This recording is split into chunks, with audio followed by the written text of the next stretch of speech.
to the 2024 Victoria Festival of Authors. Big round of applause for everyone.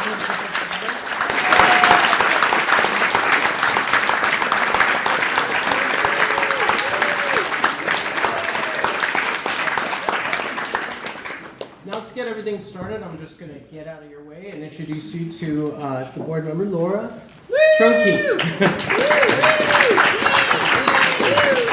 Hi, I'm Laura, and I'm the festival producer for Victoria Festival of Authors.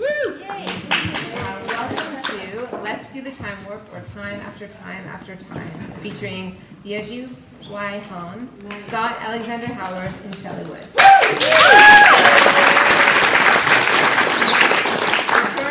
Of Authors and Langham Court Theatre are located on the traditional ancestral territories of the Lekwungen people, also known as the Songhees and Esquimalt nations. We acknowledge the ancestors, hereditary leaders, and matriarchs, as well as the creators from these lands, and give thanks for the privilege of living and working here. We are committed to serving as learners and listeners. Thank you to our funders and sponsors, the Canada Council of the Arts, the BC Arts Council in the province of BC, the CRD, the City of Victoria, and Victoria Foundation, Access Copyright, Langham Court Theatre, and Monroe's Books. Thank you to Mo's Home Collection and Poppy's Floral Art for providing our background. There will not be an intermission during this event. However, if you need to use the bathroom, there are 2 gender-neutral washrooms across the hall from the theatre. Closed captioning is provided and can be accessed through your phone or tablet. Please ask a volunteer for the Wi-Fi password and URL link. At the end of the event, books will be available for purchase and signing. This panel is hosted by Yeji Gardner.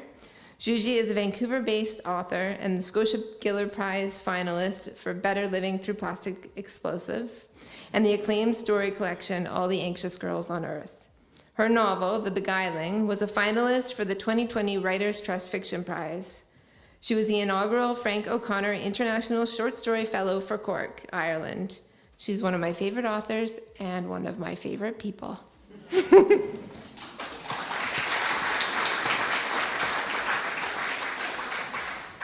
Thank you, Laura. Thank you, Festival. Thank you, Langham Theatre people, and all these 3 amazing authors. We're going to have an incredible evening. First of all, I just want to say, did you all vote? Okay, I don't want to get too political, but I hope you didn't vote for the doofus. Okay, all right.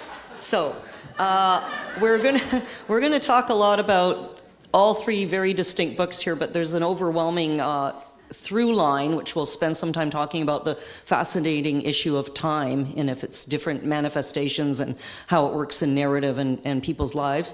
So first of all, I'm going to introduce each author in turn as they're going to come up and read a taste of their work. And once all 3 have read, then we'll jump into our discussion. And then please keep your questions in mind, because we'd love to have a lively Q&A at some point into the proceedings. So here we go. The first author I'd like to introduce tonight is Shelley Wood, who is Shelley Wood over here, who hails from, well, currently hails from Kelowna, is that correct? In the interior.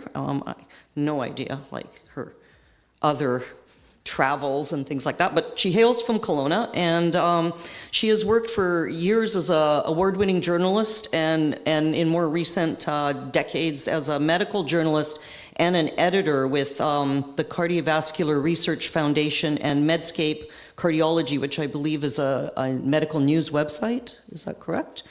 And her first novel, The Quintland Sisters, was a Globe and Mail and Toronto Star bestseller, which sat at the top of the list for at least 5 weeks.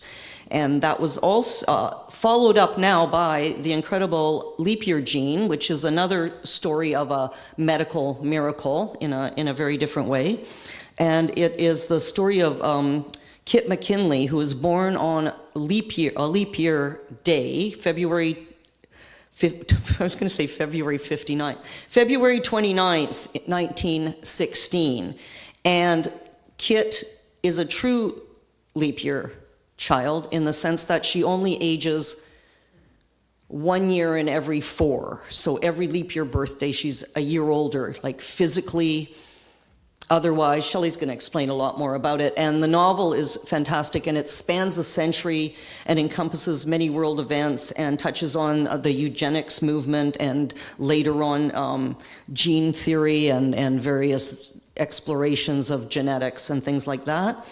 And I just want to quote from a review which I thought really nailed the book. Jessica Poon, who's becoming fast one of the best reviewers, I think, in Canada, wrote in the BC Review, while it's egregiously commonplace to regard art and science as binary categories, the leap year gene is an effective isthmus, bridging art and science with a focus on DNA only to reveal that the emotional core of how it's not eternal youth we need, but love and the chance to hold on to it as long as we can. And I welcome Shelley Wood.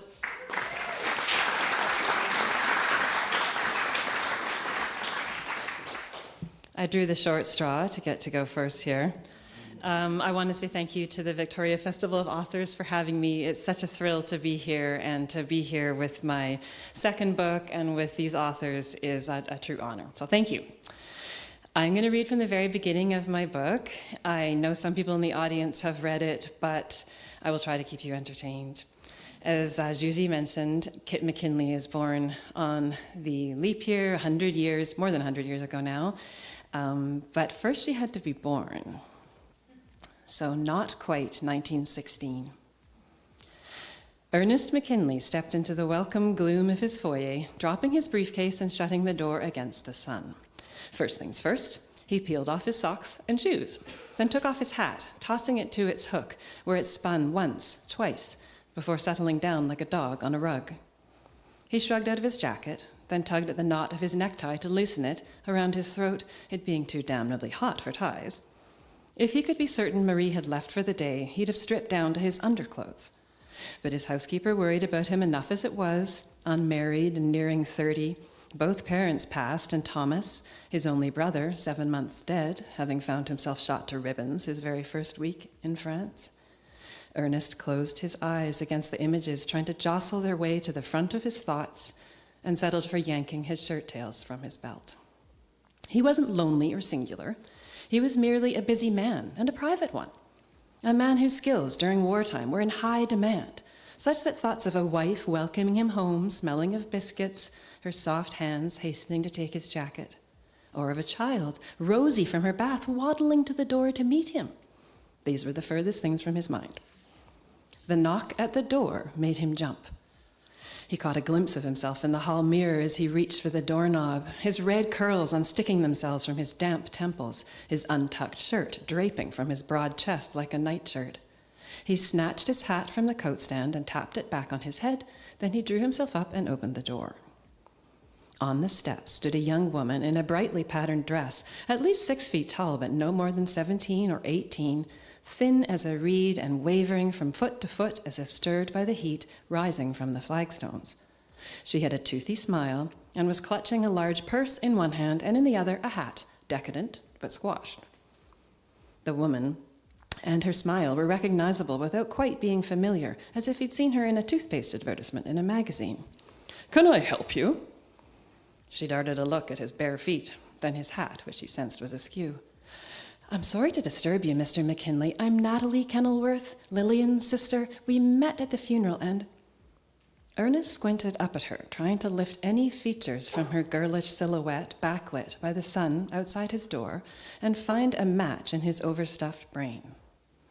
That he couldn't instantly place her was unsettling. Her nose and chin, even her small ears, were pointy, almost elfin, everything pulled forward towards a center point on her face as if cinched. Her skin was fair and smooth, and her lashes pale and short, so that they seemed insufficient for warding off any stern scrutiny of her wide blue eyes, which, Ernest realized, was what he was doing that very minute. "Natalie?" she repeated. "Lillian's sister? So Tom's sister-in-law, we met very briefly at the service for Tom back in May." Ernest's head jerked and his eyes smarted fleetingly, as if someone nearby was peeling a lemon. Thomas's funeral. That would explain it. If ever there had been a time when his powers of observation had failed him, well, he blinked the sensation away. Lillian, sister, my goodness, is everything all right? Please. He ushered Natalie inside and felt a sudden flush, although he couldn't be sure if it was the heat of the afternoon sun sidling into the foyer with Natalie or a flood of grief and guilt. Burying himself in his work to keep from dwelling on Thomas's death, Ernest had all but forgotten about Lillian, his brother's young widow. He'd written to her at least 3 times, 4 surely, after the funeral, but she'd never replied, and then he'd been swamped with new duties and, "Is she all right? Lillian, all right?" His voice came out strangled. "What's happened?" Natalie raised her hands, fingers spread. He felt his breath catch in his throat. "No, please," Natalie said. "I don't mean to alarm you. Lillian is fine." She sucked in a deep breath of air. "Well, I'm not fine. I mean, she is..." She stopped, pinched her lip, then shook her head as if to start fresh. "Mr. McKinley, I'm not sure Lillian has even told you. In fact, I don't believe Tom knew of it either." Ernest prided himself, indeed in his line of work was famous for, his poker face. But hearing his brother's name spoken aloud so many times, after so many months, he could tell, it showed. He could feel sadness pulling at his eyes with tiny ropes and pulleys. "Lillian is going to have a child," she told the loose knot of his tie, then risked a look at his face. The words sent zaps of feeling through him, surprise, then grief, then joy, then confusion. "Lillian is with child," he repeated. He couldn't help himself, and counted the months back to the day Thomas died and to the day, not so many weeks before, that Thomas had set sail for Europe in the first place. "With Tom's child?" he asked finally, a whistle of doubt creeping in. Natalie held his eye. "Thomas's child?" he said again. "Tom's child." Natalie repeated it back to him firmly. "But Lillian, something's not right. She refuses to leave the flat. She's not eating as she should. She needs..." Ernest had already snatched his jacket and jammed his feet, sockless, back into his shoes. "A doctor! She needs a doctor, of course. It's wonderful news, wonderful. But is the baby coming now? It's time." I think I'm going to skip ahead. "No, that's just it, Mr. McKinley. That's what I came here to say. Lillian is fine, and the baby is fine. We think. We can feel her kicking." She smiled. "Lillian insists she's a girl." Ernest smiled too, the fact of a baby taking hold, squeezing something in his chest. "It's not urgent, is what I'm saying." Natalie took a step towards the door. "And Lillian doesn't know I've come here, but it is time for the baby. It must be. Past time." She paused, dabbing the back of her glove against her brow, her blue eyes edging to meet Ernest's again. "The thing is, the baby isn't coming. She won't come, it seems. And she shows no sign of coming soon."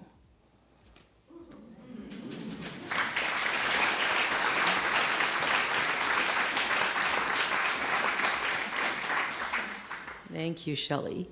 And our next author is Yeji, who is a Korean-Canadian writer who grew up in Vancouver but splits her time between Vancouver area and Seoul, Korea. She has a BA from UBC and an MFA in Literary Arts from Brown University in the US. Invisible Hotel is her debut novel, and it's a haunting exploration of intergenerational trauma in the long 70-year shadow of the Korean War and the deep scars that it's placed in the lives of the people who directly experienced it and their ancestors and children and on and on. And through the eyes of a young woman, Yewon. And the Kirkus Review, which is a vaunted go-to review in the US, described the novel perfectly. It's that The Invisible Hotel is an ethereal debut novel, at once a horror story and a bird's bone delicate exploration of trauma. Yeji?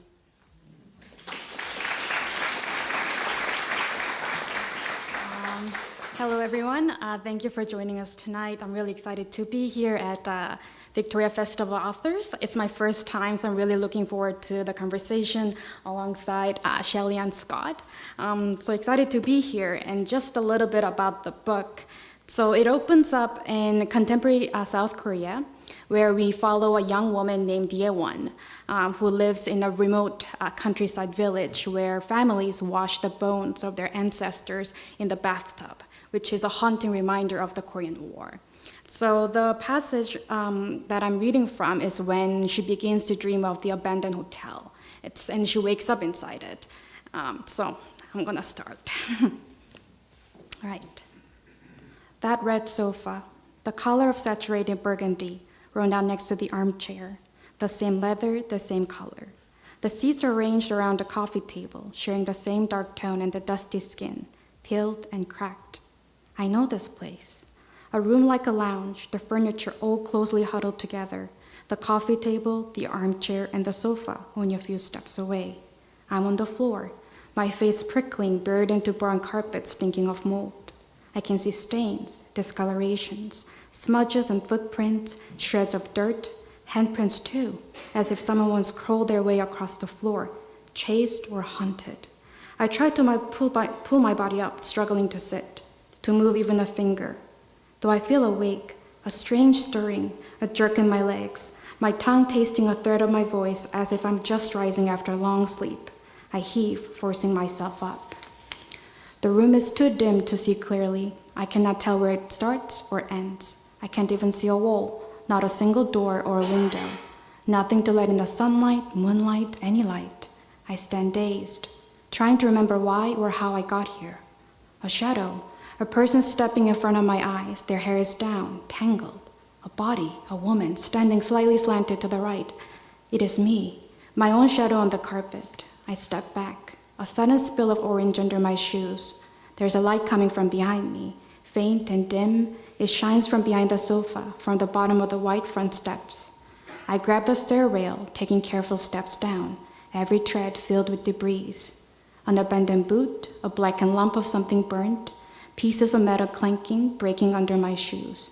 I grimace, hating the slimy feel of the sticky dust on the rail, the foul fume exhaling from the rug on the marble stairway. It smells like the bones. I hurry down the last 5-6 steps, reaching the floor. The light is coming from a lamp set on a wooden console pushed up against the wall. The walls are a dark rich yellow, like the paste of crushed gold powder, luxurious and promising.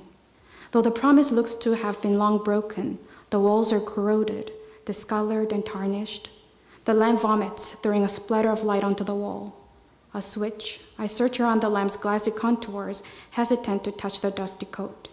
If I can just figure out where I am. I tug down my sleeves, carefully grabbing the base. The lamp shade shakes, specks of dust swirling madly around as I lift it up, the light hitting my eyes. I wince, holding up the shade, trying to see what is beside me, around me, above. Above on the wall there is a man, 2 men hung next to each other. 2 photos, portraits, high on the wall. I step back. One man with his chin pressed down into his shirt, another in a military uniform. Their faces hidden in the dark, the details hazy. Something about them so eerie. Lights begin to flicker on from a hallway that suddenly reveals itself on my right. On my left, another corridor. On the ceiling, 1, 2, 3 lights begin to flutter on, flashing as they descend down the narrow hallway, stretching to an end I can't see. 2 hallways have revealed themselves, one on my left, one on my right. Both are carpeted in red with those dark yellow walls, stains now visible under the bright white light shining from the domes on the ceiling. Something burnt, the after smell of fire. A mournful sound, its hollow tune rings once, twice, then once more, like a funeral bell, sonorous and hollow, weeping from the depth of its iron stomach. The cry, like mother's wailing as she buried her face into father's shirts. Almost like a church bell, the sound of ooh ripples, striking from inside my body, unbearably loud. I consider the left hallway, then the right. I have to choose. The ringing cry comes from one of the 2 hallways, but I cannot discern which. Then the sound of footsteps. Someone is here. Someone else. I have to go, move, run, get out. The console shakes as a lamp slips from my hand, sounding a loud clank. There, in the hallway to my left, under the light, the old man stands. I open my eyes, blinking to the ceiling, the spread of plain white, the familiar moon, a glow-in-the-dark sticker that sister and I had put up on the ceiling a long time ago. I look to my right, my desk. On my left, my pale wallpaper. My window, white curtains drawn across. I breathed out. My room. I was in my room, awake. I pushed myself up from my bed, grabbing my cell phone under the pillow and turning off the ringing alarm clock. I rubbed my eyes, opening them to the spill of warm light that had settled on the blanket. The morning was breaking from its dawn. Outside, the wild trees were swaying, clawing madly at the glass. It was just a bad dream. Thank you.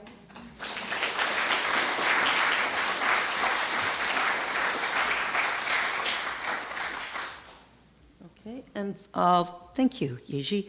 And finally, I'm going to introduce Scott Alexander Howard, who currently lives in Vancouver, but I believe he has some Victoria connection. Your undergrad was here, and you're an alumni of Russell Books as well. Well studied there. And Scott has a PhD in philosophy from the University of Toronto, and he was a postdoctoral fellow at Harvard. And his work looked at the relationship between memory, emotion, and literature, which we will talk about at some point during the evening.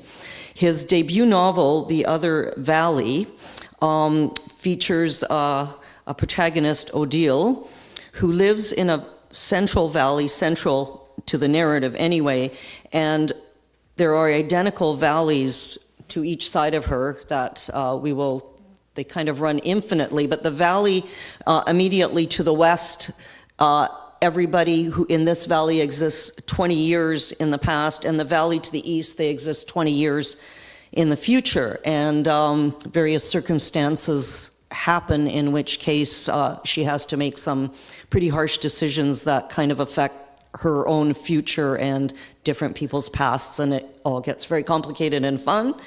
And the book has received buckets of raves and has been optioned for a TV series. And the description I like the best, that I thought nails it, it's a short excerpt from a really great review in the New York Times, and I love the inherent contradictions in this, but it really describes the book, that The Other Valley is a slow-boiling philosophical thriller. So welcome, Scott Alexander Howard.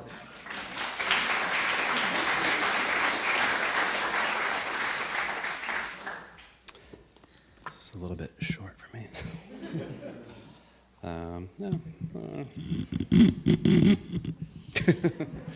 Maybe I'll just hunch. Okay, thank you all for coming. So I am not reading from the start, so I'm going to do a tiny little bit of setup. So thanks, Yeji, for the basic geographical / temporal setup. Thank you so much. Is as you described it, travel between these valleys is strictly forbidden. There is one exception, however. You can cross the sort of heavily securitized borders between these valleys, between these different time zones, as it were, sometimes for a kind of compassionate leave.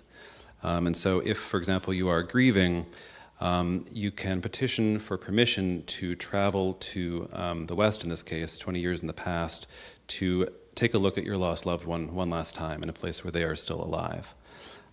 The body that decides on whether you're allowed or not, the people that you petition, are called the conseil, and the protagonist of the story is somebody who is trying out to be a part of the conseil. She's 16, she's very, very shy. There is sort of a fledgling friend group that's just developing, and where I'm going to come and read is right after the first week of eliminations has happened. So the structure of this kind of program where you become a part of this conseil is such that you,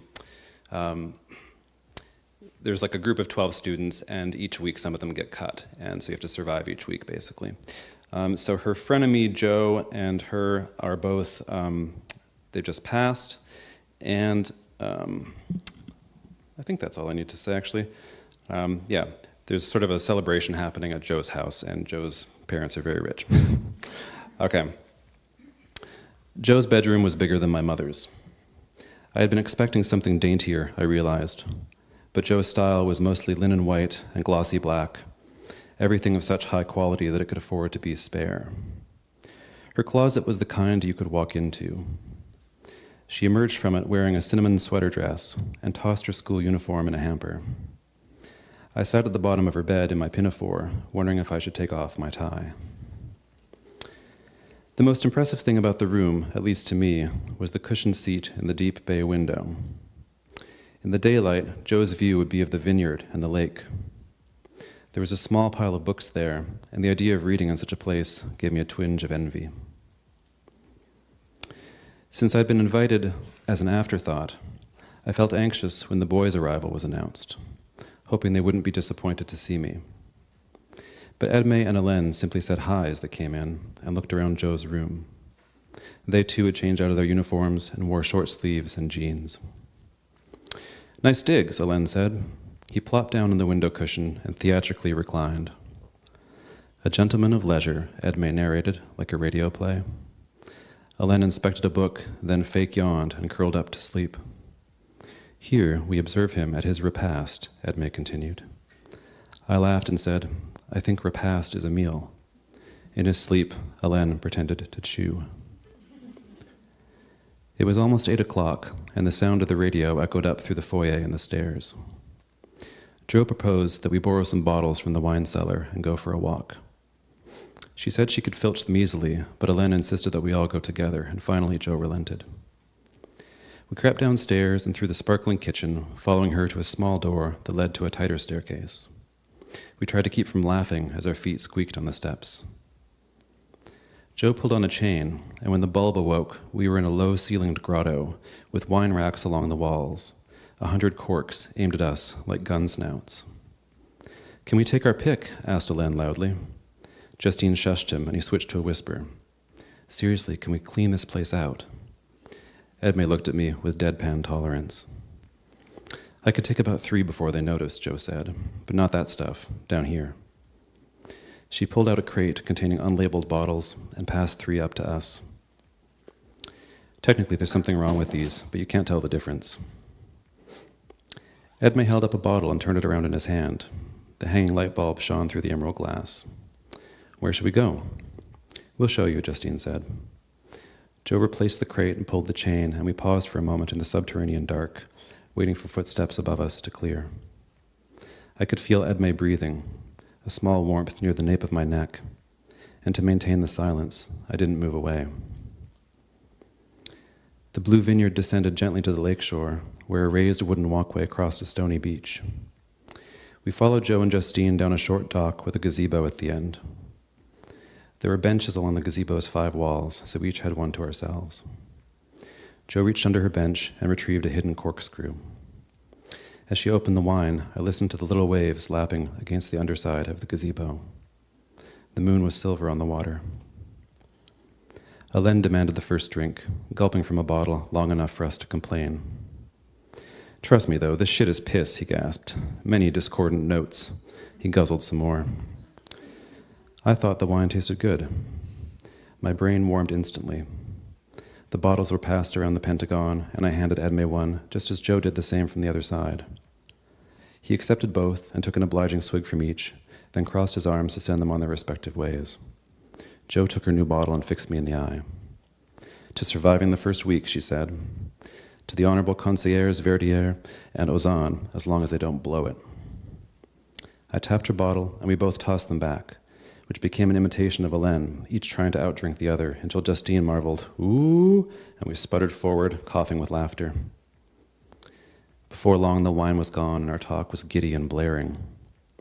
For some reason, our toast about the Conseil had led to the subject of folklore, the ancient tales about the valleys.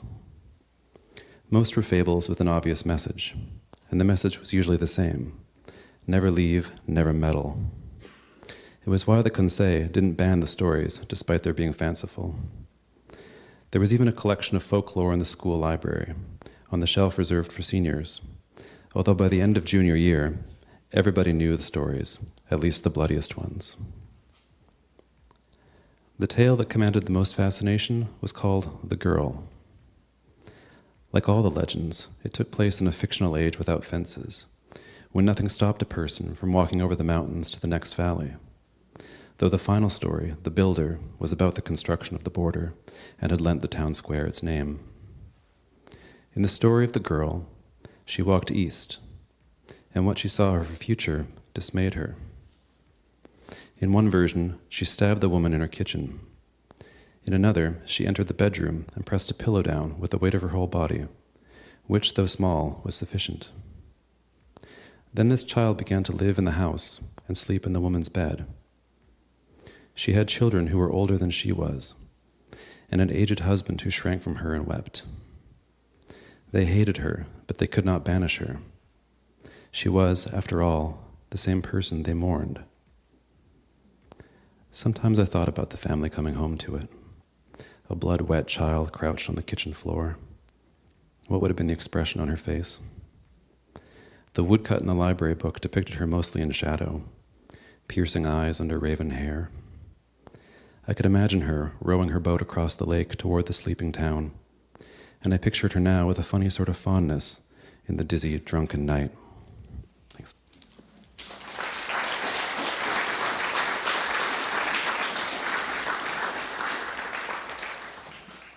Thank you. Is this on? Can you hear me? Yeah. I'm glad you mentioned the folklore, because I was going to bring that up. I like the idea of the time existing before the time of the partitions. So I'm just going to just throw it open to all of you, this idea of time that exists in all of your books. In Scott's, that idea of time existing simultaneously, in a sense. And in yours, time moving slowly. Like physical time actually moves, but there is this idea of time slowing down as well because of the way Kit ages or doesn't age.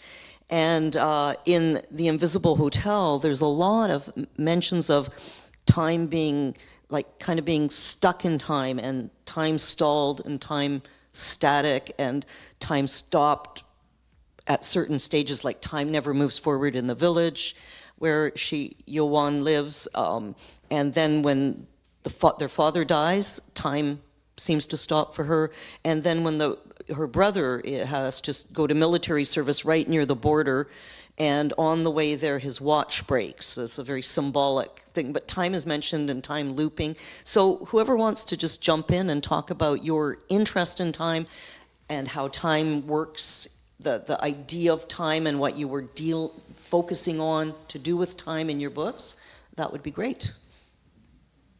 You have your mics. Once again, must Shelley go first? An ill-timed throat lozenge. I think while there's so many speculative elements in both Scott's and Yeji's books, in some ways mine only requires one sort of speculative leap of faith time-wise, which is the notion that a little girl with a genetic condition would cause her to age more slowly. And for me, what interested me more than time itself was the way we can't hold on to it, and the way we look back with such a sense of longing for something we've had before. And I often say about this book that the two things that were working on me when I came up with the idea were that I was seeing the ravages of age on myself, and I don't just mean gray hair, but just sort of a general slowing of my intellect, perhaps, or my running legs, but whatever they were, I felt a sense that I was slowing and thought, oh, if only I could slow down time for myself. But it was at the same time that I was having personal losses. My mother had died, others I loved were aging, and I knew I wouldn't have them for much longer. And I thought, this is an impossible conundrum. If I could find a magical elixir for staying young, I would lose everyone I love. And so it wasn't so much that I was fascinated with time, but I was fascinated with the way we cannot hold on to it. And that's sort of the core of my book. Yeah. Okay, that's a lot to think about. So I was like, oh, wait. For me, I think it's kind of similar in a way that the focus of my novel was intergenerational trauma and how grief and trauma works, because the book focuses on the lingering fear of the Korean War. So the Korean War, it broke out in 1950, and then the armistice was signed in 1953. The armistice meaning that it's on hold. So it's not finished, it's on hold. And so as Jutsi said, it's like in contemporary South Korea, where everything is so modernized and everything is so new, and yet we're constantly pulled back to that trauma, constantly pulled back to that fear of the war, because it is still present, but it's invisible. So I wanted to kind of capture that like where does that trauma leave us today, and where is it, and can we see it? And we can actually. So I wanted to kind of explore that. Yeah. But there's more to it. There's also Yewon's own sense of being stuck in time. Right, right. Because of her own personal, there's the huge stall. Right. And then just the maybe it's her own thing she's working through that she feels completely stuck in time. Right. So Yewon is struggling with her personal grief. So at her home in that remote village, time doesn't seem to move forward. So her father had died just a year ago. Her brother is stationed near North Korean border, and everything seems to constantly pull back to that time of losing your brother to the border. I mean, he's not dead, but he's stationed at the border, serving military for 2 years, and is absent. The absence of father because he has passed away. So they're stuck in that place of grief. And she wants to move forward, she wants to leave it, but she can't. And that kind of speaks to the whole Korea as well. Like, we want to move forward, but we can't. We're stuck there. So yes. Yeah, I think that something that I noticed when I read your two books and thought about how they relate to this, to mine, was that they're all to some extent engaged with bringing the past to bear on the present in the sense of like proximity. Like, I think that in Shelley's book, you have this sense of how close the past actually is because it's all been lived by this one person, and so it's actually held in memory by somebody who, appears to be only, 30 years old or something by the end, but nonetheless is born in 1916. And for me as a reader, it made me think about how, I've met somebody who was born in the 19th century. There are people who their lives do span a great deal of time, and it actually makes history feel a lot closer. And I had that same sense reading The Invisible Hotel as well. You're doing it a different way, but by sort of literalizing a frozen conflict as a kind of temporal situation. I thought that also kind of made 1953 feel very present too. In my book, because it's a more fantastical sort of conceit, it's also sort of presented very literally that the past just exists across the hill. You're not allowed to go there, but nonetheless, this is another vision of the past being extremely close to the present, despite the way that we sometimes think about it. I always freeze up a little bit when I'm asked about like time questions, which is a terrible panel for me to be on. We'll get to the more fun ones. No, I was just you reminded me about I had this Italian reader who he wrote to me and he was like, I'm a physicist, and I was like, oh no. And it turns out he was just very sweet and he wasn't actually grilling me on the physics of this book.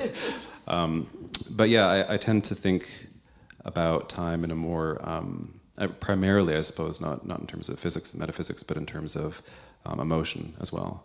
And so a lot of what animated this book was, dealing with personal grief, but also dealing with kind of a long-standing interest in nostalgia and the phenomenology of time, the experience of time's passage, and the kinds of emotions that adhere to that. You just segued into my segue, because I was going to say that you've talked about the idea of nostalgia, and you've been quite taken with the work of I don't know if she was a mentor or a prof. You worked with Svetlana Boyn and her work in nostalgia. You tell us a little bit about that, because I think the nostalgia thing really links to Shelley as well, because surely Kit would be awash in all kinds of nostalgia after being alive, so many decades. And in Yeji's book, memory plays a huge part in the novel, not necessarily nostalgia for these times, but there's negative nostalgia as well. But you talk about two kinds of nostalgia in another interview, which I found really interesting. Oh yeah. Okay. So Svetlana Boym is somebody that I knew. She's passed away now, but she's sort of the foremost thinker on nostalgia. She was a Russian sort of literary theorist and historian and artist, actually. And she introduced a pretty famous distinction into the discussion about this emotion, distinguishing between what she called restorative nostalgia and reflective nostalgia. And restorative nostalgia is, I think, what we associate with kind of reactionary, revanchist conservatism, like Make America Great Again, as a case of, trying to look at the past and say, we can get this back. And whether that existed or not, who knows, but we can get this back and rebuild it in the present. And so it sort of, I think, tends to be a fairly dogmatic view. Reflective nostalgia is something more associated with modernism, people who are interested in memory, but they don't actually believe that the past that they're longing for necessarily even existed. They certainly don't believe that it can be reconstructed in the present as a political project. And so I think this is it's a distinction that allows people who have an interest or a sensitivity to nostalgia to separate it from the kind of reactionary associations that it often has. I was listening to an interview with, what's the guy's name? Gary Gospodinov, the Bulgarian writer who wrote Time Shelter, just won the International Booker the year before last. And he was making use of this distinction as well, and I was just happy to hear Svetlana being talked about.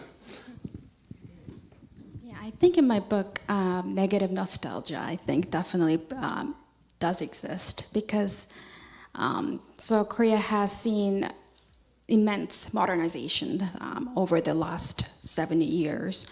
And the time that we had experienced before were just utter destruction, right? So utterly destroyed, so many deaths, and also the 30th parallel that divides the country in half.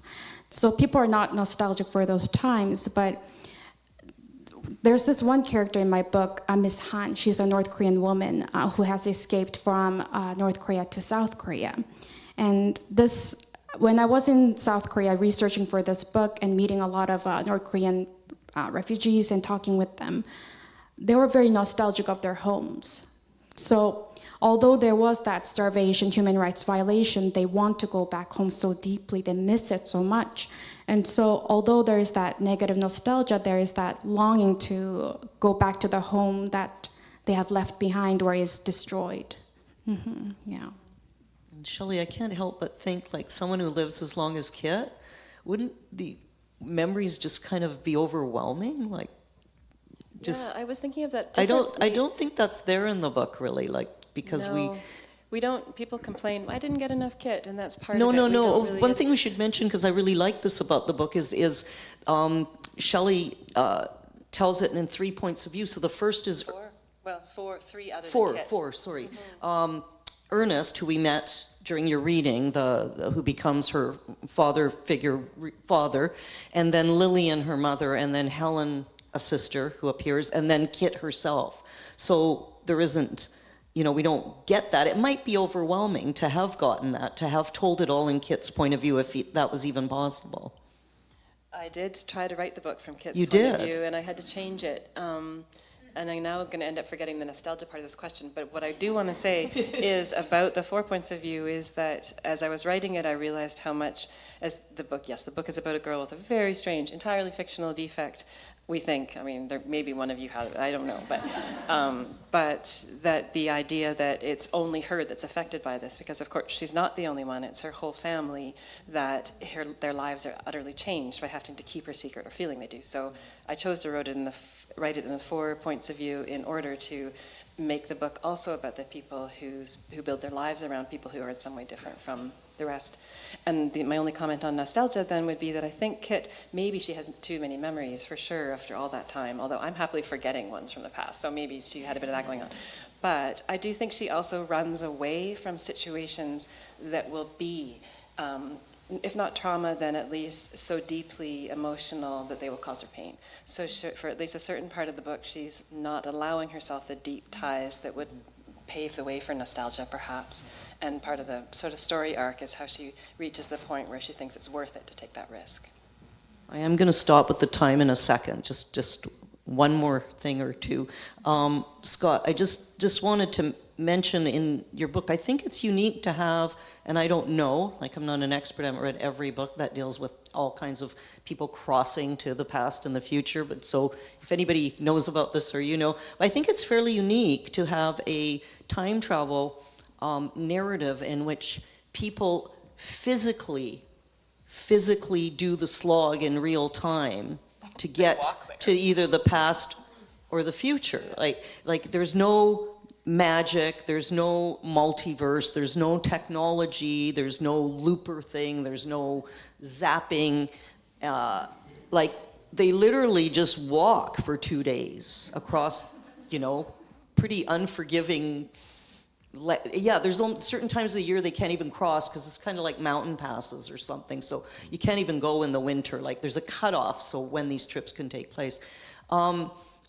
Just that idea, when did that come to you?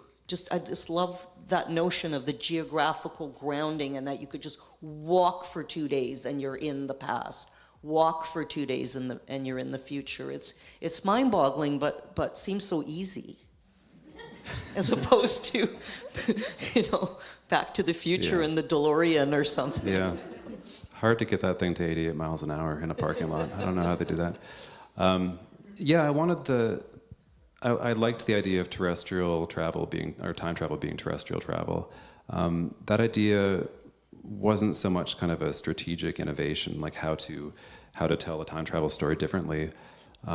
It was just baked into the original idea of the premise, which was just a quick vision of this, endless sequence of the same town, but just staggered at precise temporal intervals. I had that idea in the lead up to a friend about to pass away. And I remember being, just trying to help her sister organize like last visits in hospice. And then I had this idea of this landscape with this town repeating. And I thought, well, that's kind of a cool idea. And I wrote it down in a separate file, and then I returned back to the spreadsheet and started to help her again. And, like is common in life, most of us didn't get to say the goodbyes that we wanted to say to her. Things moved too quickly. And I think that for that reason, the idea of walking back and forth for the purposes of grieving was always kind of baked into the premise of the book. And so, the idea of terrestrial travel being time travel was just sort of like entailed by this idea of, the way that time would work in this universe. The hikes are kind of a pain in the ass, those 2 days. So Shelley, in your book, I'm interested in just, the science. We don't have to get into all the science, but particularly the eugenics movement. This is really interesting stuff, and if you could talk a little bit about how it was really burgeoning at the time that Kit is born, and then it's not just associated with Nazi Germany, but permeated Canadian and American society. I mean, upstanding people like Nellie McClung believed in various aspects of it, and I just want to mention one thing, just coincidentally, 2 days ago in Thursday's Guardian, there was a piece that was talking, the history of this, which I had just learned from your book. But it's alive and well. Like there's contemporary eugenicists and race scientists who are now being funded by tech billionaires as opposed to the Rockefellers and the Carnegies. Right. But the stuff doesn't go away, just like the wars stalled, these ideas cycle back and they're still very dangerous. So that's a really, really big and fascinating aspect of your book. Yeah, I think the momentum to write a novel, because it's such a big thing, and you have to sort of have an aim as you go in. And I had initially thought, I'm going to have this child with a genetic condition, and then I'm going to write a book that covers 100 years, and it's going to cover the entire history of genetics. And I really was ambitious at the start, and then I thought, I don't even understand genetics. This is going to be a really impossible task for me. But I did, in doing my initial research about the genetics of aging, started reading about the eugenics movement, which is a word I must have known at some point in the past, but hadn't it hadn't, I guess, nestled deeply into my brain. But as I started writing and had my character be a botanist, Kit's mom is a botanist and a suffragette, I had one of what I call an aha moment of realizing that the suffragettes that we hold in such high acclaim in Canadian history, the famous five, they're responsible for fighting for my vote, my right to vote.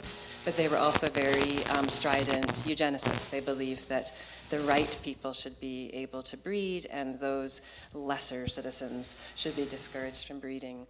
And I was fascinated with the lack of a black and white here. These were women that were doing good in the world, but Nellie McClung, who you mentioned, one of the famous five, was responsible for getting the forced sterilization laws on the books in Alberta, which remained in legislation until the 70s. And I like those areas of gray where we can see that some of the people we held quite high in our minds actually had some nastier habits, I suppose. But my aim in the book was to then follow the story of eugenics, yes, through Nazi Germany, where it reached its most horrific peak, but then to think about how that continues up into modern times, and perhaps not the tech billionaires that are making those choices now, but even the modern day therapies that we have for gene editing that are really just coming to the fore now, and Health Canada is weighing approval of CRISPR gene editing for sickle cell disease. That it's not eugenics in the horrific sense, but it is still something that humans are still wrestling with. What can we edit out of who we are, and if we do, what might we lose? And that was really the sort of the DNA of my book that I was hoping to sort of bake in there. So yeah, it's very much there, and it's really fascinating. And now hopscotching over, we can't talk about time all the time. You mentioned right at the beginning, Yeji, when you went up, the bathing the bones in the bathtub. This image is absolutely like. It's phenomenal, and it's again and again in different ways through the book. And you can talk about the stench as well at Min's house, the stench, and then Mrs. Lim and the ash, like her bones are ashes, and just the bones are literally in the tub. I actually Googled to see if there was anything based, any kind of even tradition. Where would this come from, or any Korean myth? And I couldn't find anything. If this is wholesale from your mind, it's like effing brilliant.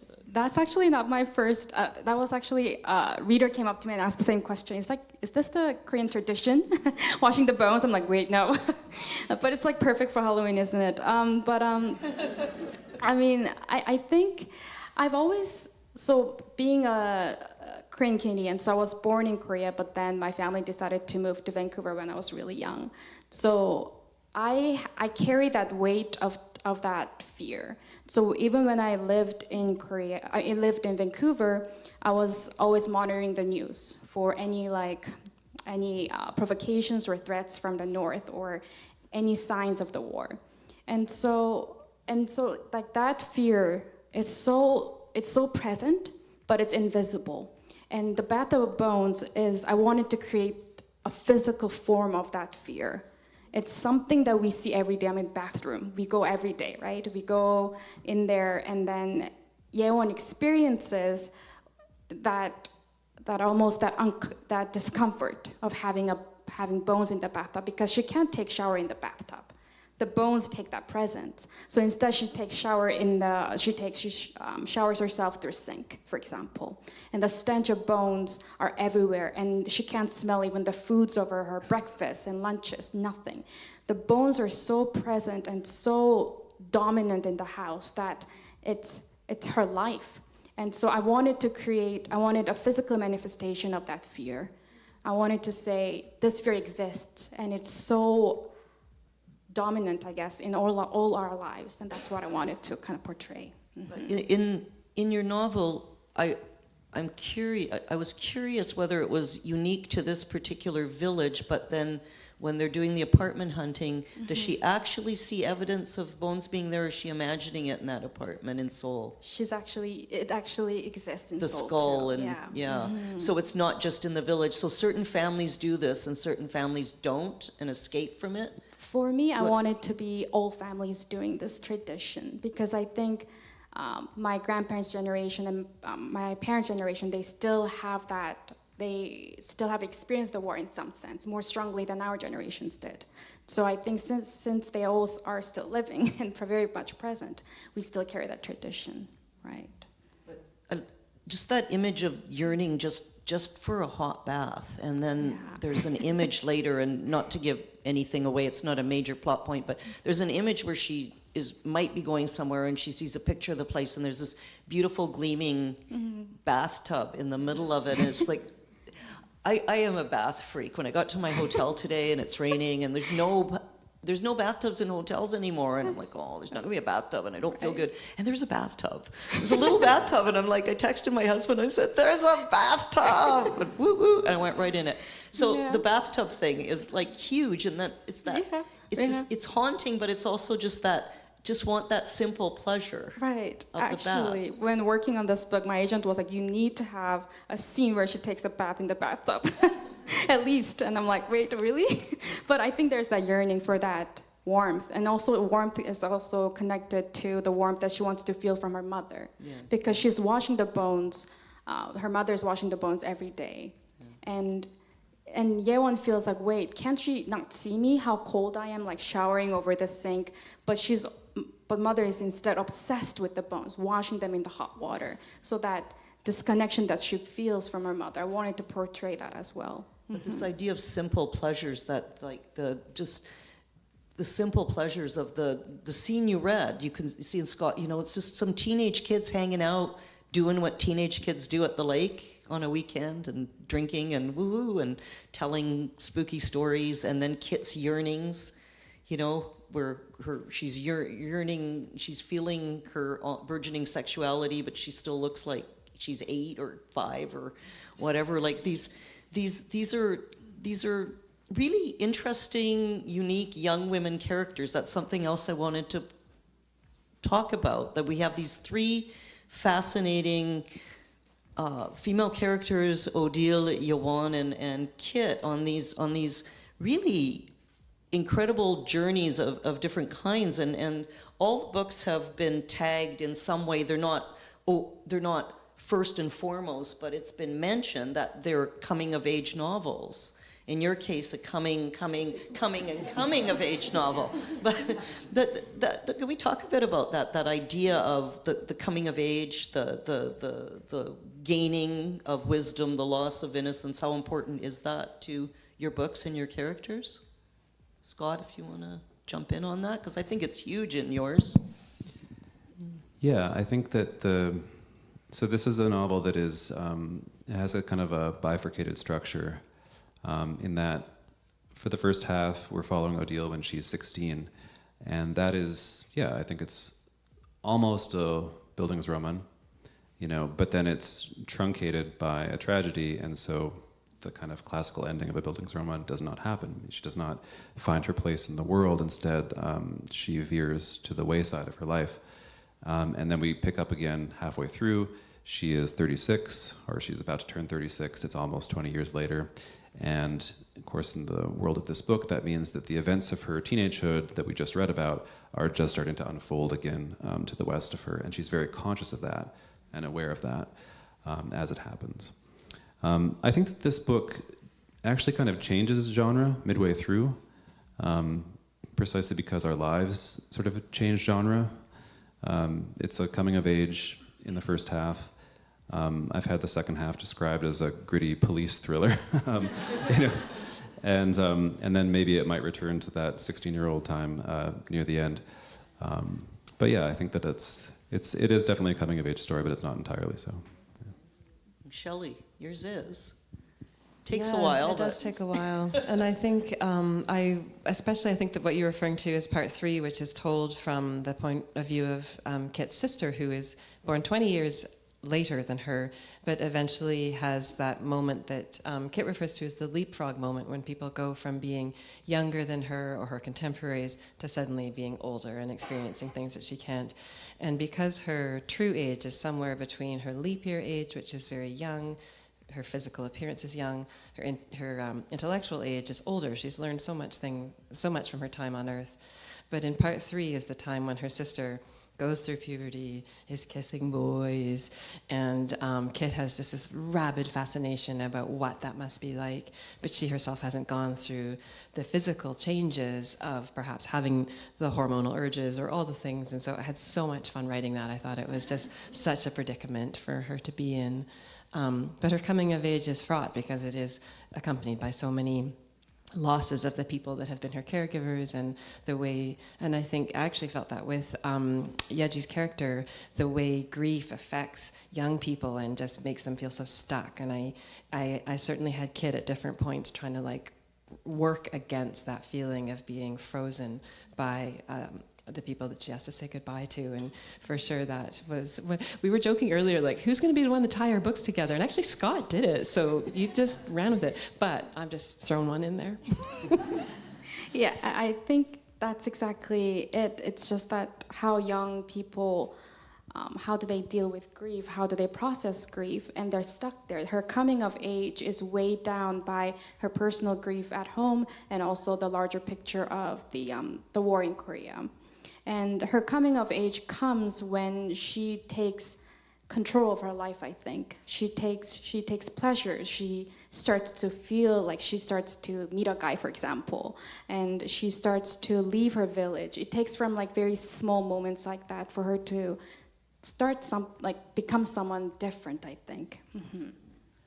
I have to mention, yeah, speaking of the young people, like her friend Min and the young photographer guy, and what I was struck by something that I found surprising, not quite shocking, but surprising is, and Yewon herself, early on in the book, she wonders if the North Koreans would get to watch South Korean films, and then there's other evidence that there's not very much awareness among her and her peers, and they're not uneducated. I mean, some of them have had a few years university.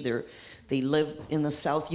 I would think the Koreans would know more about North Korea than North Koreans would know about what goes on in the rest of the world, but they seem really naive, or is it because they're uninterested? That was really shocking to me in a way. Right.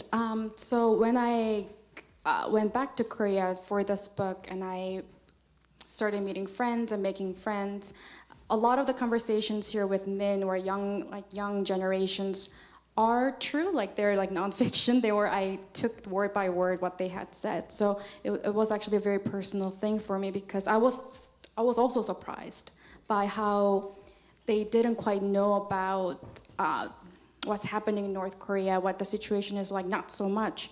And I think that made me realize that generational divide.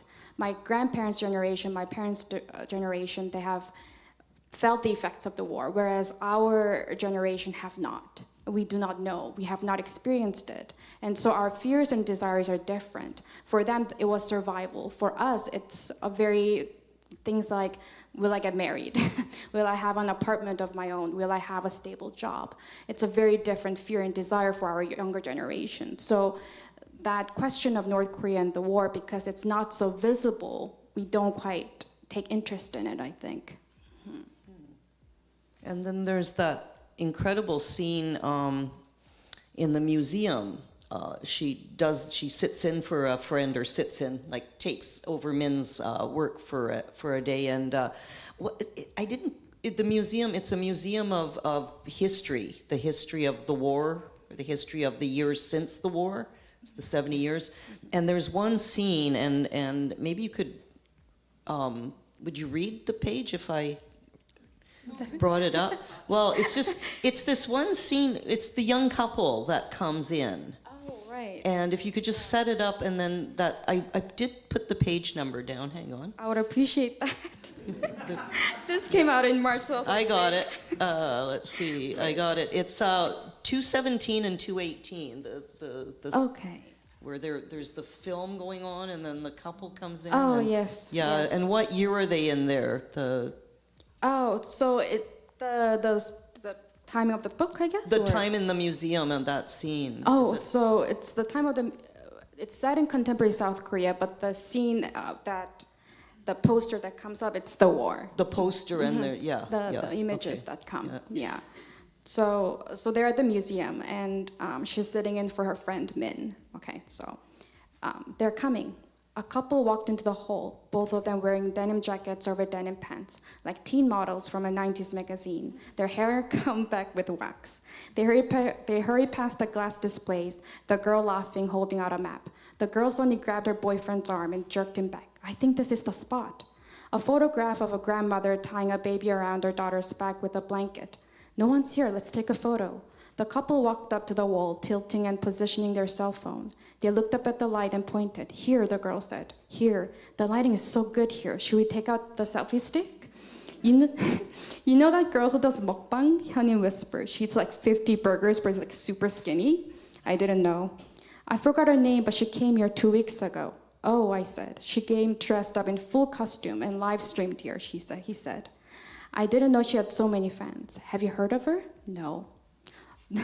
The wall was gray, the flashing screen of black and white footage creating a somber and serious tone. It was a good photo spot. Projector photography was currently trending too. I remember seeing photos on SNS. Hashtag Unreal, hashtag projector photography, hashtag aesthetic, hashtag illusion. The real and the unreal merging together, a colorful glittering layer of skin, a photo of the universe and the startling number of shimmering stars, a photo of aurora emitting a spectrum of blue to purple or ethereal green. War. They were the war.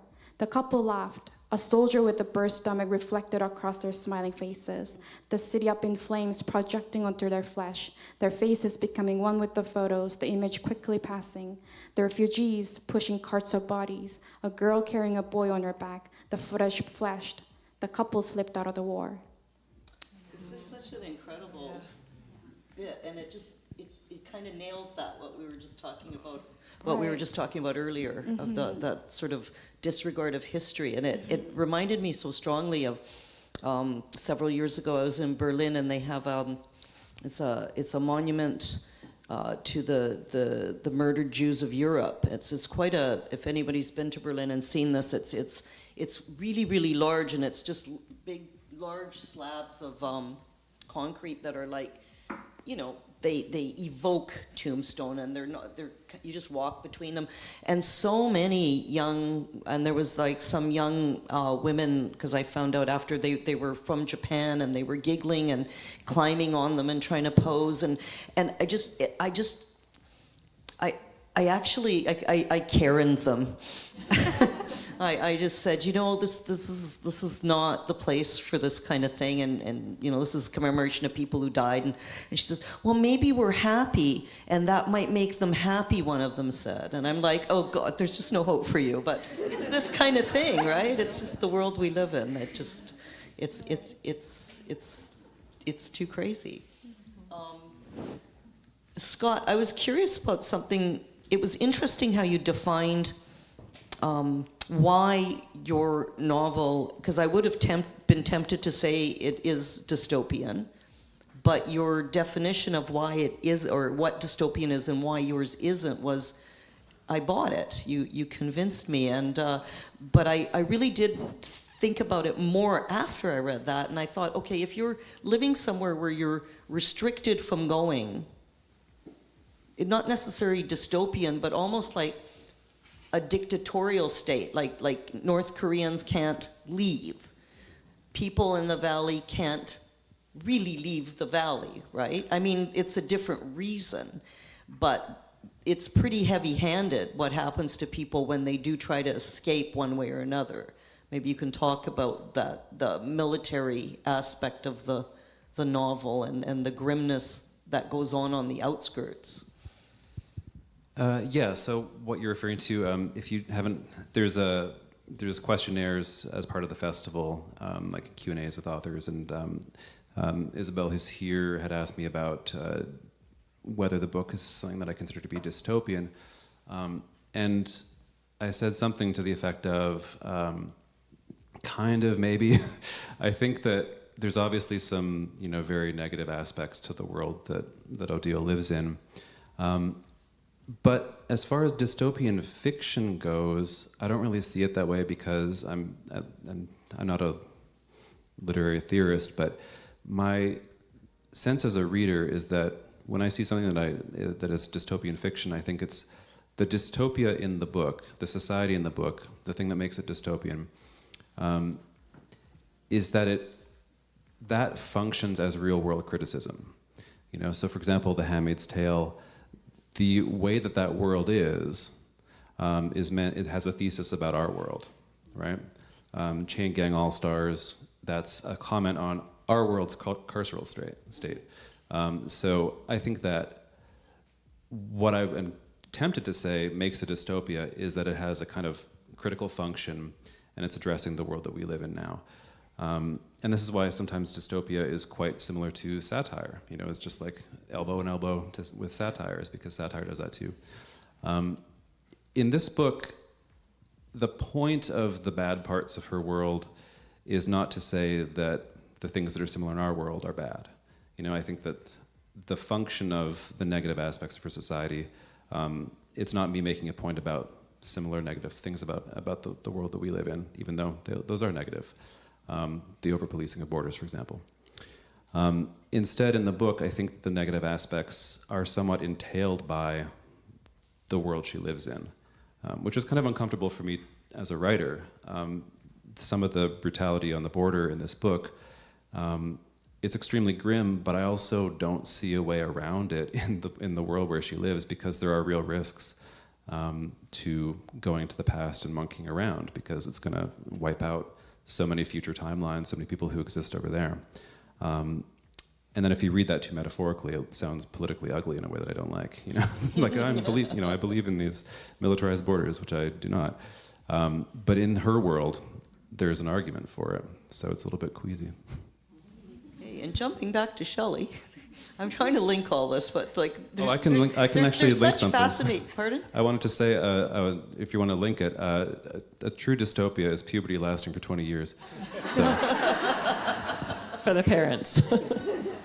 There's a character that appears in the book and becomes close to Kit, is Yudita, and here's a person. She's basically she's super intelligent, super beautiful, and works in would you call it the beauty industry or the longevity industry? The beauty industrial complex. The beauty industrial complex, but about looking as young as you can for as long as you can. But that got me thinking about, and then there's that irony there that they are, there is a real irony there to their relationship. But there's also this currently, it's huge, the longevity movement is just crazy. Like, it's crazy what these people are doing. Like the stuff going on, like what is it? What are those things called? The cold baths, the ice bath things, but all the biometrics and all that stuff, like how you just tracking everything, so you can just be optimized. And at the same time, we're so afraid of like AI, and we want to become these machines. So I don't know, it's crazy, and yet I'm terrified by the question that's coming. I'm just wondering if you've thought about that idea of the longevity movement and vis-a-vis the leap year gene and what people would do if they got a hold of Absolutely. her gene. Yeah, that's the nub. As a journalist who writes largely about medicine, I've got this massive skepticism for the whole wellness industry and the amount of money that mostly rich people pour into trying to be younger and live longer and look younger and all those things. So that might be my next novel. I should think about that. But I definitely, in the character of Udita, the purpose of her in many ways was just for Kit to finally have a bestie, to have a girlfriend, and to have their lives be in parallel for as long as they could be until they start to peel apart. But a huge portion of the book that got edited out at one point was looking at the blue zones and the longevity parts of the world where people have longer longevity, and I was really fascinated with it. But the next book for sure, then. Now, all this stuff that got cut from my book, like I wish there could be other books, but I think I'm hoping that the sweep of it is in here in terms of some of the choices Udita was making. While Kit, she would like to keep pace with her loved ones, while her best friend is doing these different things to herself to try to make herself look younger, and working in an industry where aging is not going to let you keep your C-suite job. So I think that's such a dominant pressure on women in the world today. It's on men as well, but I think we see Udita as a character who is working in the beauty industry, but bearing the brunt of aging out of it, which is a ridiculous idea. Yeah. And I have one more pressing question for Yeji, and then I'd hope to throw it open to questions. But food is a huge thing in your book, and the mother pressing so much food, like eat. Did you eat? The sister always like worried food will spoil, but buys too much of it, and the fridge is full, and you've got to eat it before it spoils, and make sure you heat it up and eat it. And Mrs. Han, who she drives to the prison to see her son, the North Korean woman, always brings food along for brings lunch and snacks and brings food for her son, and then there's that very sad, but not her son, her brother. And yet, there's the irony that you point out as well. So if you want to talk about food in the novel, because yes. it's really interesting how you deal with it. So in the novel, there are a lot of foods. I write about foods a lot. And also because I think it's such a Korean culture. We ask each other, like, how are you? It's like, did you eat? So that's like how we check that you're doing well, basically. But I wanted to, so there is that Korean culture, but also a lot of the past generations, they monitor our meals mainly because like it was tied to survival for them. After the war, everything was destroyed, everything was barren, they couldn't feed themselves, they couldn't nurture their children. So a lot of the questions that Yewon gets is like, did you eat? And she doesn't quite understand that aspect of how this is coming from their love and how they're like, how everything is so tied to that survival. But for our younger generation, foods like mukbang or a lot of these are actually choices of aesthetics, like diet, right? I need to lose weight, models, and also just like we take photos on SNS and we post it on Instagram. Everything's become more of a choice of like aesthetics and kind of like, I guess, leisure, contrast to what our past generations had gone through, yeah. But there's also and it's early on, I think in the first few pages where she notes the amount of waste. There's always food waste, and then later the idea, like learning about the starvation in North Korea, and then the excess and the waste in the South. That's part of that theme as well. Right. So there's so much food in Korea. If you go to Korea, every block you go, there's at least one coffee shop, and at least one building has like tens of restaurants. And while I was there, I kept thinking about 2 hours from here is North Korea, where there's just starvation, no food. And Miss Han, the North Korean, she constantly brings food to Yewon because it's something that she's never had. And it's so linked to her memories of trauma and her wanting to, she never really had that. She never had that food before. So it's really ironic, honestly, like living in Korea and experiencing that modernization and this everything, and just imagine that 2 hours from here is a completely different world. Yeah. Okay, just to fling it back to time again, I wanted to ask each of you, just for kicks, if you could make a case for going either 20 years in the future or 20 years in the past. No, I would No, love it's to have for all somebody of you. other than me It's answer for this all of question. you. Whoever wants to. What would you choose, and if not at all, why not? Which is kind of based on the initial essay question that young Odile has to deal with in order to become one of the Conseil vetting candidates. Yeah, Shelley. The question is, Yes, Shelley goes first. so the question is whether I would go forward or whether I would go back? Yes, 20 years forward. Do I have to stay, or is it just a visit? No, you don't have to stay. This is just a visit. In Allah, if you were in a valley. Yeah, I was going to say that I wanted to go forward to see my future wise self, but no, I think I would go back. I feel deeply, and I have a little bit of this is in Kit in this book, the sense that everything cannot be remembered, and I feel myself now wishing there were things I remembered about 20 years ago. So for a fleeting visit, I would go back and try to gather those up again, because that constant sense of feeling I might be losing them is really powerful for me. So I'm heading west. East or west? East. I'm going to the future. I think mainly because if I were to go to past, I think I want to change it. But I know that I won't have that choice. So I'd rather go forward and then... They're brutal. Exactly.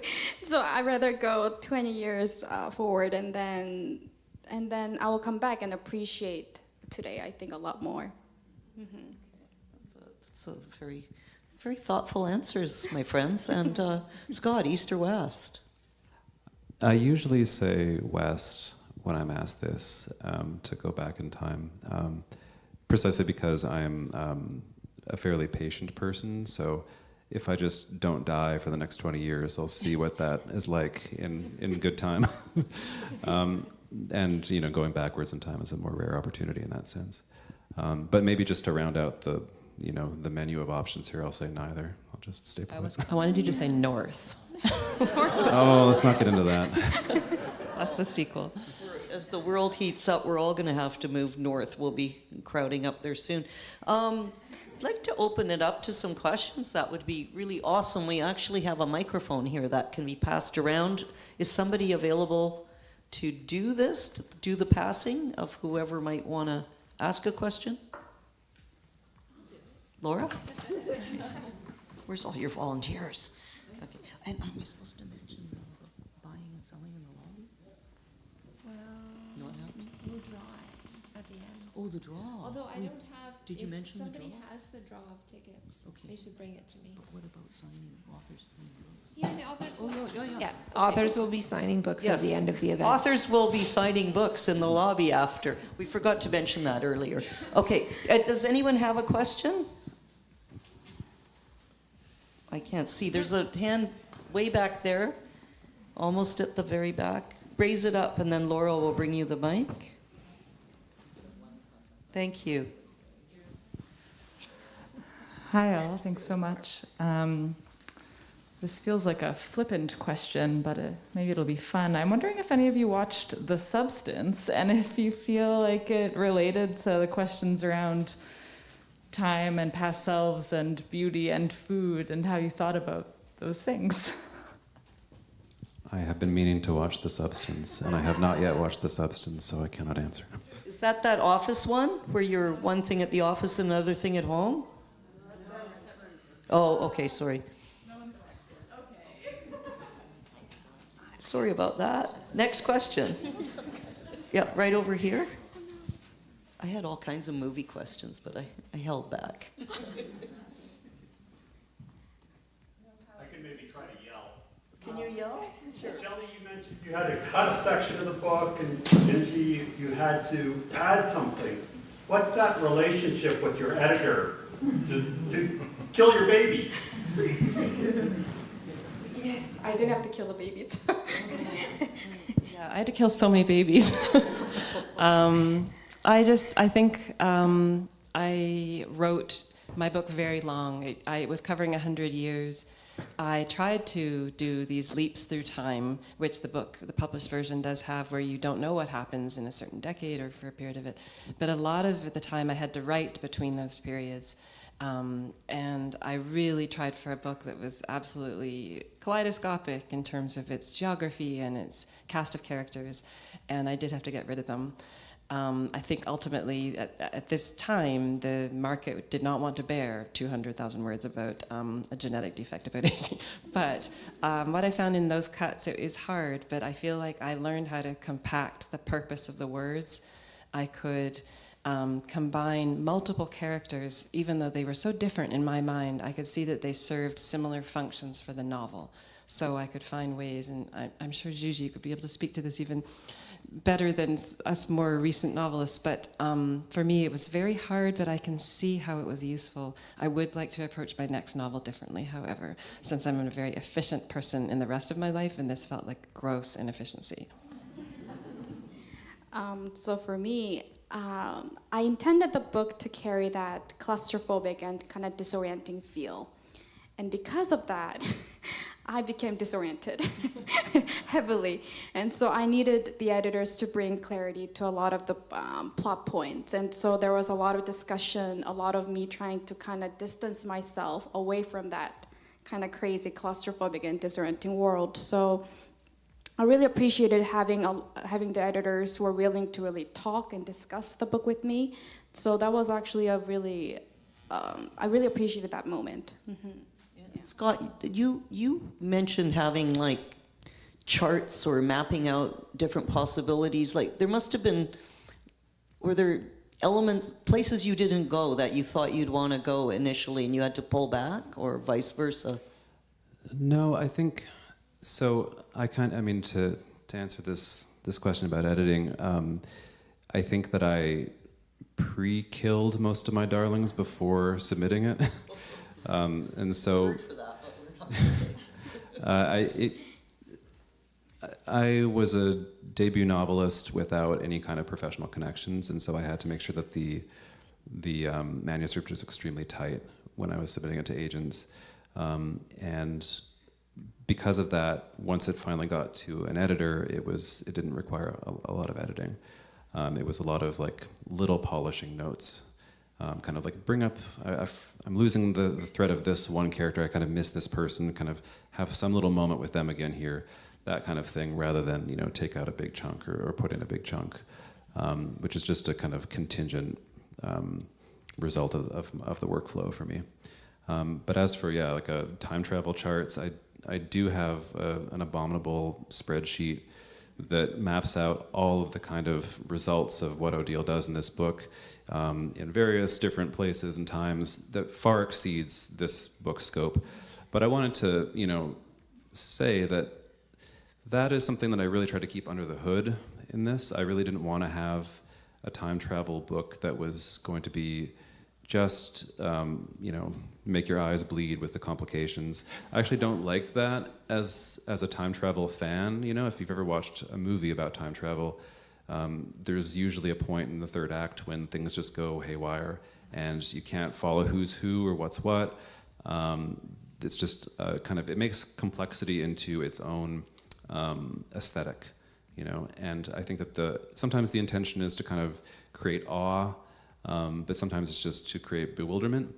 And I wanted this to be a simple emotional story where the rules were clear and the stakes were clear, and any complications that occur wouldn't be so intense that you couldn't sort of figure them out with a moment's thought.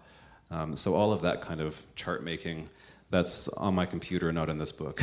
I just pictured stuff all along the wall, like not one of those, the whole wall tacked up with various scenarios and whatnots. Other questions? I'm not seeing any hands. I was going to ask about endings. How do you know? How do you know when it's? How do you know what And to? that's it, like a painter. How do you know when? How do you know when it's over? How do you know when it's done? I knew how I wanted my book to end. It was like a driving force for me writing it. But I think you're asking two questions. You're asking how do you know what the ending of a book should be, but the other question is how do you know when you're done? And I cannot answer the how do you know when you're done. But for me, a piece of advice I had really early on was for writing something as sweeping as a novel, you might not know what happens along the way. I didn't plot this minutely, but I knew the feeling I wanted to leave people with, and I knew what I wanted to have in it to leave people with that feeling. So I knew that before I even knew who half the people were. But how did I know it was done? I thought it was done at least 8 times before it was actually done. So. I think I echo with that. I had a sentence that I knew was going to be the last sentence. But the funny thing was, I didn't quite see how the story was going to unfold, but it all actually trickled down to that one sentence. So for me, I started from that ending to that the tree, I guess, the root and then the tree. I don't know, I personally feel like writing is such a magical experience, honestly, and I can't quite describe how this happens. And I think for my maybe next project, I won't have that sentence maybe. Maybe it's gonna be a completely different experience for me. So I think just leaving it to wherever that project takes you, I think is really important. And also for me, I don't know, how do you know when you're finished? This book took me 5 years, so I knew it was done. Yes. Scott? I think, Shelley's right that there's the two questions there. One is about the ending of the narrative, the other is about the process of writing it. And I think that, I would echo what both of you said. In my case, though, I think that the ending, I sort of thought I knew what it was going to be, and then 2/3 of the way through, I realized what it actually was. And I'm somebody who needs to sort of have a sense of where I'm going. It's a map, and then I know that map is going to sort of crumble into ash as I'm traveling, but I need it to get going. I can't just feel like I'm setting out for nowhere. And as for the writing process, I think, or the revision process, there does come to be a time when you're starting to make lateral changes. You know, you go through it for the 100th time, and you're changing this sentence and that sentence. In my case, I do it on paper, and so I would have this very marked up manuscript with pen, and then I would go to the computer to implement those changes. And in the last, the final proofread, final revision that I did, I came to make all the changes that I told myself I was going to make in pen. And then I found myself implementing none of those changes. I was like, you know what, it was better the way it was. Better the way it was, not gonna make this one, not gonna make that one. And then I realized, okay, that's when it's done, because there's nothing I'm doing that's making it better at this point. One here. Just quickly. It's been a really enjoyable evening. One of the things I like about coming to author, presentations is hearing the work in your own voice. And the readings tonight I thought were just wonderful. So I've never asked this of authors before, but are there times when you read your own work out loud, either during first draft or revisions? Because it really brought, I've only read Shelley's story, but it just made it so much more alive hearing it in your own voice. So look forward to reading the other two books now. But if you, like, the dialogue or introspection or observation all have their three distinct styles and approaches, but just curious if you read your own work out loud. I subject my husband to these long readings. He's so game, he's so great with it, but you really find all the terrible dialogue and you find all the words that you must be obsessed with. I had the word, I forget what it was, like waver. So many things were wavering in my book, and only when you read them aloud do you realize how often you've wavered. But I think maybe all writers do. They read it out loud to find the faults, and especially with dialogue. Yeah, it's definitely the same for me as well. I read it aloud, and then I actually record it too, and then I listen to it. Yeah, and it's a very bizarre. I know. Did you say you record and then listen? Yes, I do. I try to listen to it because there is this rhythm in my head that I want to create in the book. And so listening to it kind of helps that. But I know it's very cringy. But then I got used to it. I'm like, I need to pull through. I need to do this. Yes, but yes, I do listen to it. I do read it aloud and then listen to it. Mm-hmm. Yeah, cool. Yes, also, yeah. Definitely read it aloud while rewriting and revising, mostly, like later in the process. But I think that sometimes too, I've never thought about actually recording myself saying it. I don't know if I could bear to do it. But I sometimes would, when I was just starting out and I felt, insecure about whether this was working or not, I would just get the wretched Microsoft Word voice to read it aloud. And it doesn't sound good, but you listen to it, and even in that kind of like janky sort of setting, it still sounded more legitimate than the words appeared to me on the page. Like sometimes I would do that as a kind of comfort. I'm like, okay, this just sounds like normal writing. This doesn't sound insipid, which is the fear when you're writing it. Like it doesn't sound inadequate after all. It just sounds like a paragraph in a novel. So that can be helpful too. Just a little bit of benign alienation from your own mental voice. It's a wonderful question. Thank you very much. Anybody else there? I actually can't see. Okay. I have something I wanted to ask Shelley that I was remiss not asking. And Kit's mother, Lillian, who's a botanist, but then and is just an amazing scientist, really, like an amazing researcher, but at a time when women didn't get these kind of roles, and then she gets a job in Berlin, and she is researching something about the chromosomes of corn, or a certain kind of corn, but what she's really doing is trying to find the DNA or the gene, the leaping gene that Kit has. She's trying to figure out what Kit has. So she's this brilliant woman, and yet you give her early onset dementia or memory loss. And I wondered where that decision came from and why. Yeah, that was interesting to me. It was super sad and fascinating, and quite one of the tragic elements of the book. Like that loss of memory when we're talking about memory. Yeji's just given away that people get diseases in my novel, everybody, and they die. Spoiler alert.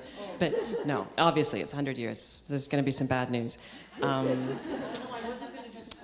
No, it's not really a spoiler, but I think, I think it's a beautiful and tragic idea of somebody who's so, so brilliant, and there's so many stories of this in real life. By the time Lillian dies, it may be that she has come to understand why Kit is the way she is. It's her driving impulse in life. She's an unusual mother. She doesn't love in a conventional way, but the way she shows her love is by trying to solve Kit's interesting way of being in the world. But because of the dementia, we don't know that maybe her greatest genius is actually locked away. She might have solved the problem, but she can't explain it anymore. No, I tried to find different tragic ways to kill people off, basically. But it also made me think of the recollections of people who are losing memory or have Alzheimer's or dementia, and the way memory, there's no chronological order to when things are recalled or how they're recalled. And I think that relates to in your book, Yeji, that idea of the different memories and the different things that happen are kind of pieced together out of chronological order. Do you want to speak to that as well, that idea of memory and narrative matching that way? Right. So a lot of the stories and plots here they don't follow a linear trajectory, because for me, I think grief and trauma, these are not linear processes. Like, these are not. And personally, like, writing about complex themes such as like trauma and unresolved history, it can't really thrive on a linear chronology, I think. It requires something that bends time, that jumps time, or that plays with time, I think, because these are much more complicated, I think, a lot more. And a lot of so for Yewon, her family histories, like her brother being stationed or her father's grief, these are not like isolated moments, but they loom over. And these are just constantly permeating the present. And I think I wanted to create that effect. Mm-hmm. All right, and do we have any more questions? Because if not, I'm going to ask each of the authors to give one more little taste. Speaking of reading, I'd love to enjoy a little tidbit of something some special part of the book you've always wanted to read, like doesn't have to be long, something. Scott gets to go first. And Scott gets to go first, Right. That's right. Okay, let's find out where that dog-eared page went. All right, so I'm going to jump ahead in the story to when Odile is 36, and I won't spoil too much about her situation.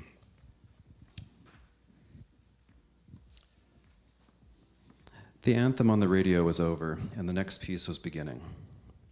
Lone piano chords introduced an unusually stately mood for the early hour. The piano sounded graceful and measured in spite of the crackling asperity of the old speaker. A cello and clarinet came in, a kind of languid chase, avian tones. The piece seemed faintly, curiously familiar. Then the violin entered, and I remembered. It was Edme, one of his audition pieces, the slower one.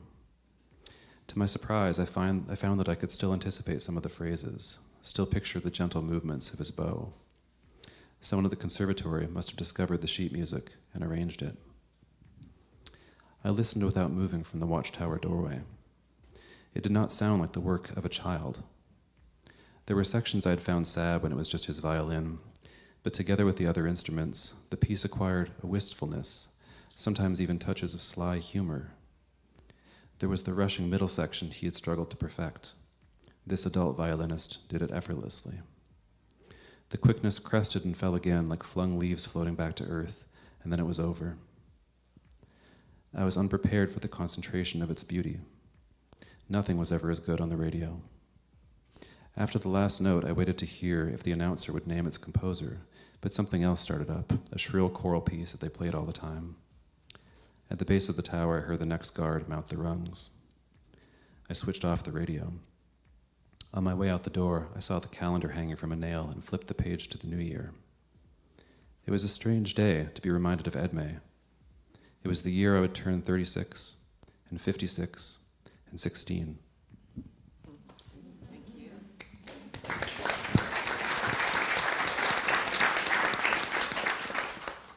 So I'm going to read from a earlier passage, but it's where Yewon comes home and she has a little fight with her mother, who is obsessed with worrying about Cheon, who is their youngest brother, who is stationed at the border.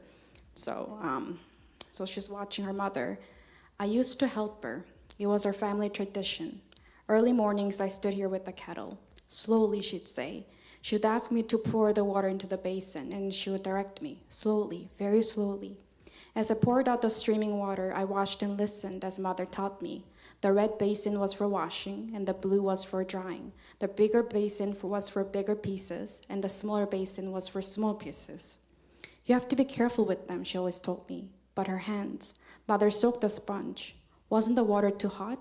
Mother dipped her hands into the steaming water. Didn't her hands hurt? Yes, they hurt. Mother grabbed a blue towel from the blue basin and wiped her face. The blue towel for drying. I remembered. I glanced at the sink. A bath. The thought was coming again, aching. The thought of lying inside that bathtub. The warmth I would never feel. I'll text him. Mother started to scrub. I'll ask him if he needs anything, if he's well. The remaining sponge shredded. I'm sure he's doing fine. Mother grabbed a collarbone from the bathtub.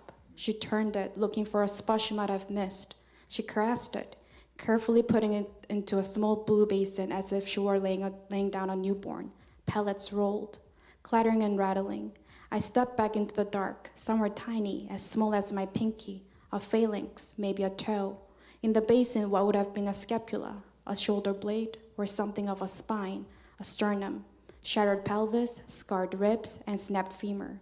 Too shattered, too burnt, destroyed.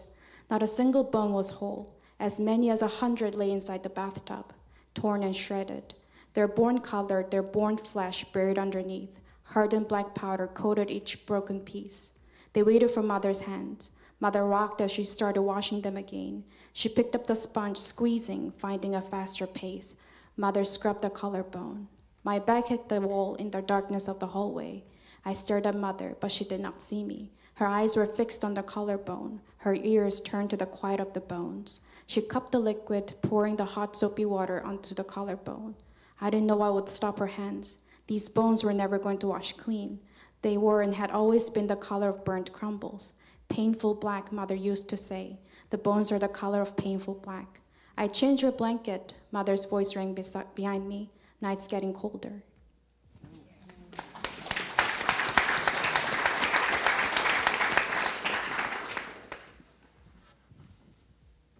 Okay, I am going to read from the very beginning of part 4 of the book. This is the section of the book that's finally told from the perspective of Kit McKinley. By now, Kit has been alive for over 60 years on the planet, but is much younger in so many ways. And she has also, because this book really moves around the world as an effort of the family to keep Kit safe. So this is 1977, Delhi, India. Her fellow passengers on the long flight from London carried her in a tide of noise through the glass doors from customs, calling out for loved ones, porters, and drivers. She'd almost forgotten this, all of it, but it came flooding back, the fuzzy mix of fatigue, grief, and shock that greeted her the first time she'd arrived in India more than 30 years ago, her eyes raw from crying. The kerosene stink of the hot tarmac, the kindly pilot all the way from North Bay, Ontario, who spoke with a stammer, the staircase being wheeled to the side of the plane. How desperately she wanted to scramble back up the steps, into the plane and back to Helen and Mum in England. Kit let her eyes rove over the throng of chattering families, touts, and taxiwalas, and felt the years roll over her like a wheel. What she needed was for someone to tell her that one day she'd be fine, that the hurt would be less, that heartbreak and loss are muscles that get stronger the more you train them. Put in the effort, push through the pain, and that becomes its own remedy and reward. How could she do this otherwise? Continue on, loving people and losing them over and over and over.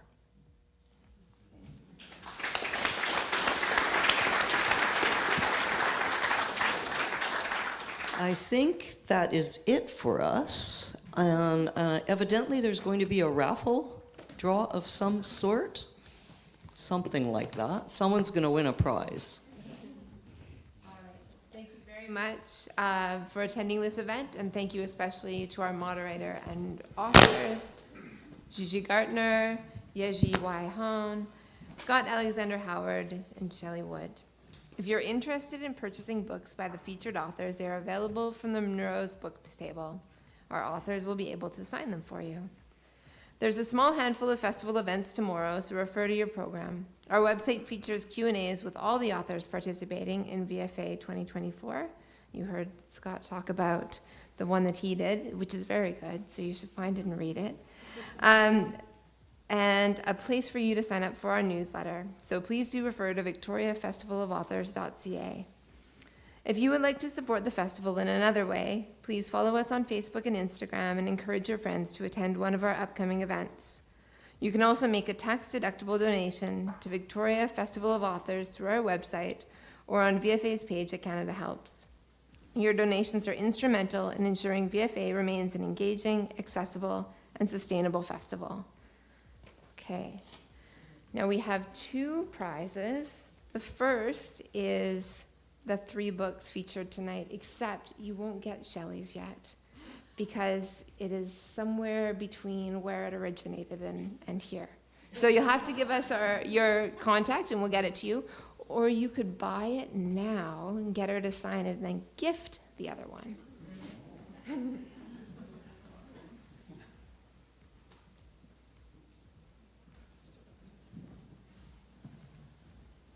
Okay, so 8057127.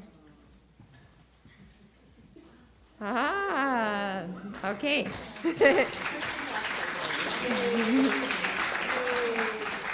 So find me outside afterwards. Now the next one is the big one. This is all the prose books featured in the festival this year. So there's about 30 of them.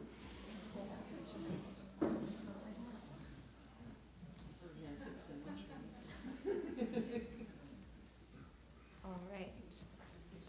So the last 3 numbers are 090.